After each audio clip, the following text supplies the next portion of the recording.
James Cameron की film Avatar Fire and ऐश में कहानी पैंडोरा की उसी जंग से आगे बढ़ती है जहां द वे ऑफ वाटर खत्म हुई थी, लेकिन इस बार दुश्मन समंदर नहीं, आग और राख है। इसे ऐसे समझ सकते हैं जैसे आप पैंडोरा की जमीन से लाइव एक जंग, एक सूटलेस परिवार की टूटन और एक नई खतरनाक नाविक बीले की उठती आग की रिपोर्टिंग सुन रहे हो। फायर एंड ऐश की कहानी नेतेम की मौत के लगभग 1 साल बाद शुरू होती है, जब जेक सुली और नेतरी अपने परिवार के साथ मेटकाइना जलद बीले में शरण लेकर गम और अपराध बोध से जूझ रहे हैं। शांति की ये नाजुक परत तब फटती है जब पैंडोरा के एक नए इलाके से उभरते हैं मैंक्वान, जिन्हें ऐश पीपल कहा जाता है। ज्वालामुखीय इलाके में रहने वाला एक आक्रामक, आग की तरह हिंसक नाविक बीला। ऐश पीपल एक फायर बेस्ड ट्राइब है जो राख, धुएं और ज्वालामुखीय धरती से बने अपने इलाके को ताकत और डर से चलाते हैं। इनका नेतृत्व करती है वरांग, जिसे ओना चैपलिन निभा रही है और जिसे ट्रेलर व सिनॉप्सिस में न केवल निर्दयी योद्धा बल्कि वैचारिक रूप से भी जेक के बिल्कुल उलट दिखाया गया है। वरांग का कबीला पैंडोरा की ताकत को अपनी आग से मोड़ना चाहता है और इसी मोड़ पर वो जेक के सबसे पुराने दुश्मन क्वारिज के साथ हाथ मिला लेती है। कॉलोनल माइल्स क्वारिज, जो पहले ही अवतार बॉडी में लौट आया था, अब ऐश पीपल के साथ खड़ा होकर जेक सुली के परिवार और आइवा की विरासत को मिटाने की कसम खाए बैठा है।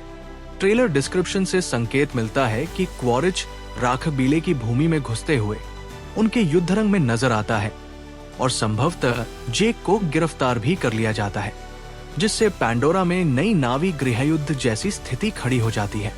कहानी का भावनात्मक केंद्र जेक नेतरी का परिवार ही है, जो नेतेम को खोने के बाद टूट भी रहा है और एक दूसरे को बचाने के लिए पहले से ज्यादा मजबूती से जुड़ भी रहा है।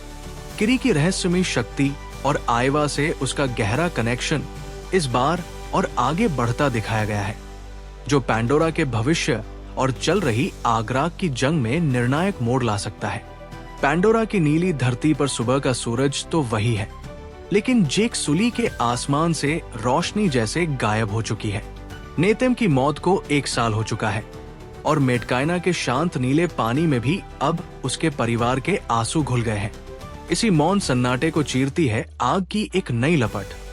पैंडोरा के ज्वालामुखीय दिल से उठता है ऐश पीपल का कबीला मैंक्वान, जिनकी सांस में धुआं और रगों में जलती हुई राख बहती है। इनकी अगुवाई करती है वरांग, एक ऐसी नावी योद्धा जिसके लिए ताकत ही कानून है और आग ही इंसाफ। और सबसे खतरनाक बात, वरांग अकेली नहीं है। उसके पीछे खड़ा है वही चेहरा जिससे जेक सुली सालों पहले भागकर नीली दुनिया में आया था, कॉलोनल माइल्स क्वारिज।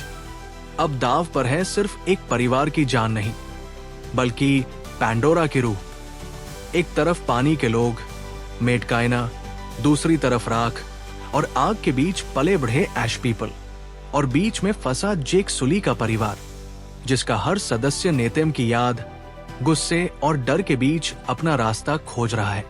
क्या किरी, जिसकी धड़कनों की लय खुद आइवा के साथ मिलती है, पैंडोरा को इस चक्र से निकाल पाएगी जिसमें आग से बस राख बचती है और राख से फिर उठती है नफरत की नई लपट। Film Avatar Fire and Ash James Cameron द्वारा निर्देशित तीसरी अवतार फिल्म है, जिसकी रिलीज डेट 19 दिसंबर 2025 के लिए तय की गई है और इसे 3D, IMAX 3D और अन्य प्रीमियम फॉर्मेट्स में दुनिया भर में रिलीज किया जाएगा। कास्ट में सैम वर्थिंगटन, जो सल्दाना, सिगोर्नी वीवर, स्टीफन लैंग, ओना Chaplin, Cliff Curtis, Kate Winslet समेत द वे ऑफ वाटर के कई जाने पहचाने चेहरे लौट रहे हैं और फिल्म की मार्केटिंग आधिकारिक ट्रेलर्स और इंटरव्यूज के साथ तेजी से चल रही है।